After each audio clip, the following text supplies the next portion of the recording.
You know, when you're stalking a deer which is feeding, a lot of fellows watch their tail. Why? Well, we'll have to go back to the female deer, the doe. Sometime that May or June, she has given birth to one or two or maybe three fawns. She is the guardian. She is the sentinel. She is the outpost. It's up to her to be alert to all dangers. It's up to her to observe a fox or a coyote or a wolf or a cougar or whatever it is that might be sneaking up to get one of these little fawns. And one of the signals that she employs to talk to the fawns, and a signal that all white-tailed deer use, are with their tail. And they have the various kind of signals. They'll put the tail up when they're alerting the group to danger. And that tail will be up as long as she is concerned. And the all well signal is a horizontal wave of the flag. And when she does that, then everything's fine. All the deer are off the alert. The siren's not blowing anymore, and they're back to feeding and landing around. And many times, one of the things you have to do when you're sneaking on a deer, to get within bow range, you must see that deer's head at all times. If you don't see it at all times, if you go behind a bush and sneak up, the deer might be looking at you and seeing you now. And a deer, if it's alarmed, if you make a little noise, or if the deer thinks he saw a movement, he will stand motionless up to 10 or 15 minutes. He won't move an eyebrow. He has patience, and you have to have just a little more than he has, because you're standing there and you have to let him decide whether he has in his own mind seen something that's a danger, or whether he has just a flick of maybe a wing of a bird that he had observed. And if he decides that that's the case, then he'll forget entirely about you. He'll forget completely. One thing you have to remember, animals have very poor memory. You have to remember this also. Your eyesight is up 5 or 6 feet above the floor of the forest. The deer's eyesight is only about, or his eye level is only about 2 feet up. And they can see under a lot of branches that you think are covering you. It's like the ostrich sticking his head in the sand, you know. His eyes are covered, but the whole rest is sticking out. How about your aim? Where do you aim with an arrow? Well, we aim in the low shoulder or just behind it. The heart or lungs are the best place to hit with an arrow. But you were talking about the range for a bow and arrow is 20 or 30 yards. I'd like to frankly talk to you about bow hunting. There's arguments for it and against it. You presented a challenge. It seems to be the most challenging.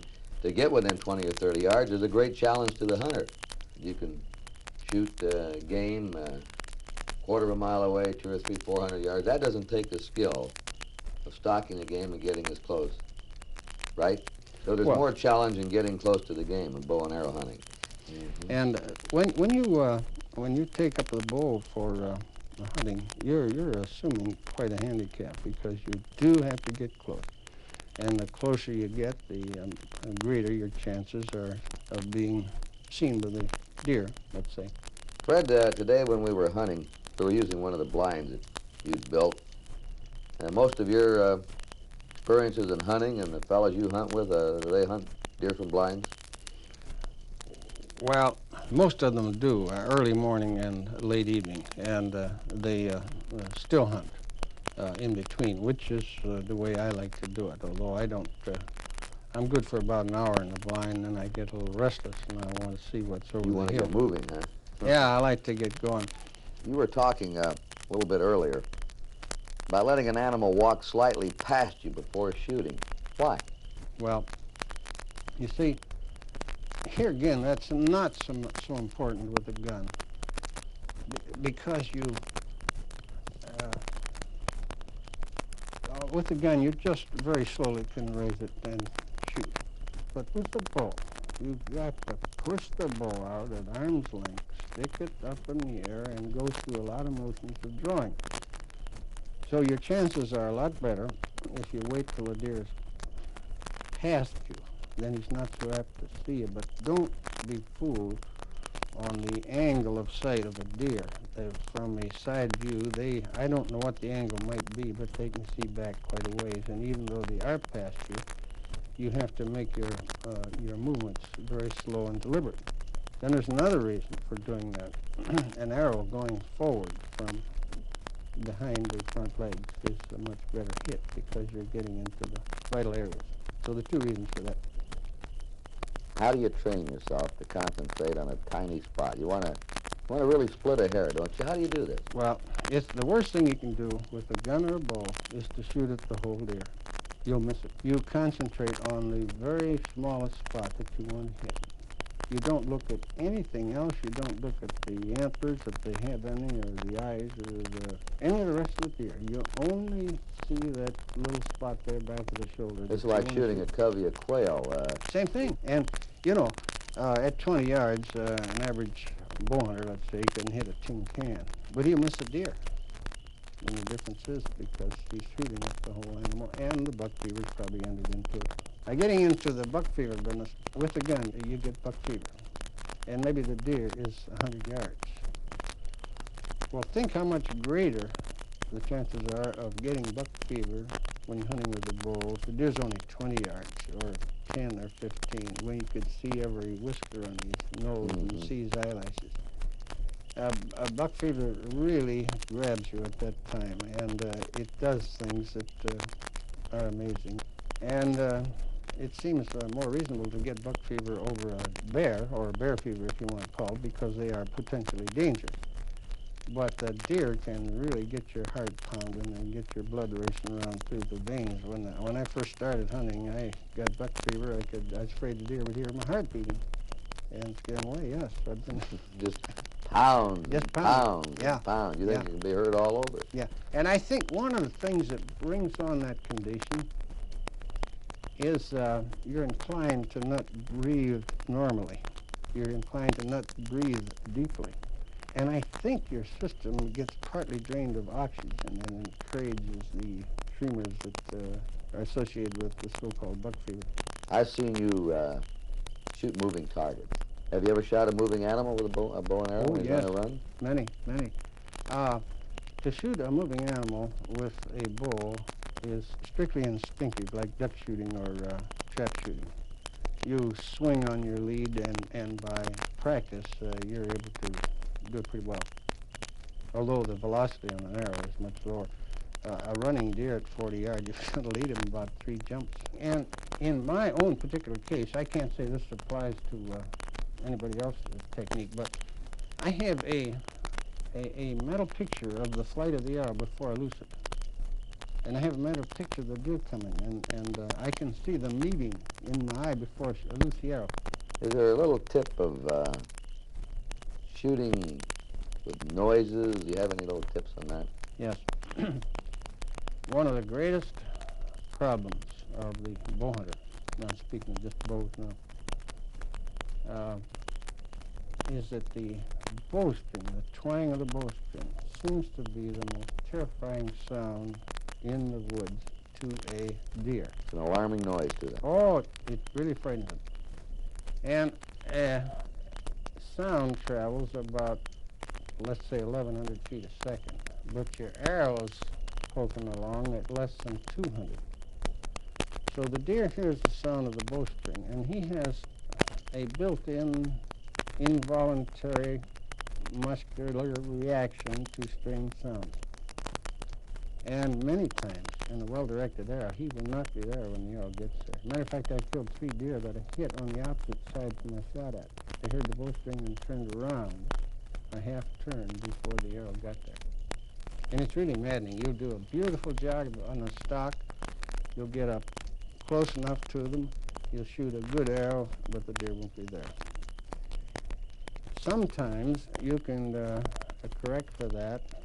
If it's stormy, you might time your shot when a gust is blowing the leaves and making noises. And once I timed my shot with a woodsman's axe. So the woodsman was cutting a tree a couple hundred yards from where I was, and I could time it with him. Other times, Maybe you can time it with a passing car if you're near a highway, or if it's raining, then there's noises in the woods that sometimes will give you a little cover-up to the sound of your bowstring. You can really get a fellow enthused about this bow and arrow hunting. I can see the challenges of it now. It's more difficult. I can see the thrill of it. You have to stalk better. You have to get closer. It seems to be much more sporting. What about the equipment? I mean, should the bow be as tall as I am? Do you have to be a strong person? Can anybody use a bow and arrow? Well, yes. My dad took up archery at the age of 65 and killed his first deer with a bow at the age of 68. So it's an all-family type of sport. It used to be, when I first began archery, that you had to use a real heavy bow for hunting. You had to use a bow so heavy that you had to work out on it like a weightlifter to build yourself up to it. Equipment is, the modern archery equipment is much more efficient now, and the average person can shoot a hunting weight bow. In other words, a bow of, let's say, 45 pounds today will outshoot a 60-pound bow of yesterday. But you have to still remember one thing. The muscles used to shoot a bow are muscles that are not developed. They're back muscles, really. And if you're interested in archery, the thing you have to do is to start with a lightweight bow. Maybe not an expensive bow around 35 pounds. About 35 pounds. Yeah. And even that bow will feel heavy to you. And then you progress to the heavier weight bows. You'll never learn to shoot a heavy bow by shooting a light bow. You have to get the heavier bow and work out on it, like Milo carrying the calf around the barn, you know. He kept carrying it, and the calf went into a cow, and he could still carry it. It's the weight cow, and he could still carry it. It's the weight cow, and he could still carry it. It's a weightlifting principle. You break a muscle down to build it up. You make a muscle tired, and it comes back stronger. How about the length of the bow? Well, it used to be, in the days of the wood bow, that a bow should be as tall as you are. But that's not true anymore. Fiberglass has given us a material that you can shoot a bow half as tall as you are, and it'd still be a safe, efficient bow. Is this the best material we've ever found for a bow, fiberglass? Oh, yes, yes. See, fiberglass has no fatigue. It always comes back to its original position. It has no fatigue, and it's very tough, and the length of the bow is not determined. To state it in simple words, you use a long bow for tournament shooting or for practice or for recreation. And for hunting, you get a shorter bow because it's easier to get around with the wood. What about the importance of practicing, getting started in this, and then you're good enough to go out and go on an actual trip to hunt game? Should you practice before you go? Well, the difference between bow and a gun is this. You might buy a gun. You might buy your first gun the day before you went hunting and go out the next day and shoot a deer with it, because the business of shooting a gun is relatively simple. The fellow that manufactured the gun did most of the job. You simply have to point it and pull the trigger. That's not so with the bow and arrow. If you're going to take up archery or bow hunting seriously, you should begin in the spring, or 4 or 5 months before you're actually going to go hunting. And yes, practice and learn the technique of shooting a bow. Another thing that many bow hunters do not do, it is important, in my opinion, and I do it, it is important to practice during the hunt, not when you're sneaking around expecting to see a deer, but at times when you're having lunch or when you have a group talking together. You should carry, all hunters should carry, several blunt arrows, and that's an arrow with a blunt head that can be shot into a tree or stump or leaf or anything. And you should practice, because the first shot that you get at hunting is an important shot. And maybe if you haven't shot an arrow for 3 or 4 days, that might be the worst arrow you ever released, so you should keep yourself in shape. You should get those first bad shots out of your system by practicing. You know, Fred, you know what a nut I am on fishing. You ever fish with a bow and arrow? Yes, we shoot rough fish. That's real sporting. Carp and suckers and gar, and we don't shoot game fish. And we have a real heavy arrow, It's a solid fiberglass saddle with a harpoon-type point and a line attached to it and a reel that feeds the line off the end like a spinning reel. And strangely, we can go down in 12, 15 feet of water and get a fish. You know, you try to shoot a bullet in the water and you get nowhere. But because of our slower velocity and heavy arrow weight, we can go right down in. And it's great fun. You get a 30 or 40 pound carp in the end of a line, and you're pretty busy for a little while. What about the illusion of the sighting through the water? Yeah. Well, it's a refraction. You have to aim, depending on the angle of your shot, you have to aim always below the fish. And how far below depends on the angle and the depth of the water. But then again, you get real good at it from experience, and you can estimate. You might aim even a foot and a half below the fish to hit the fish. Fred, here you are. You've hunted 40 years now with a gun, with a bow and arrow. You own marvelous bow and arrow equipment. You've been all over the world. You've hunted just about every kind of game. You've stalked elephants, lions, tigers, polar bear, deer. You've been within 15, 20 yards of the most dangerous game in the world. You've been everywhere. You've been with some of the most famous guides and hunters in the world. What's the biggest thrill that you've ever had out of hunting? Well, I think I could answer that best by calling attention to the film you made sometime back, which I saw. You took your boys, your eastern boys, out to Wyoming, your home territory. Right. Took them out in the trout stream where you caught trout when you were a barefoot boy. Stream my dad started me as a boy. Well, I looked at that, and it just made me think. Really, when you talk about great trophies and being many places in the world and being with wonderful outfitters, when it's all boiled down, really, the kill is an anticlimax.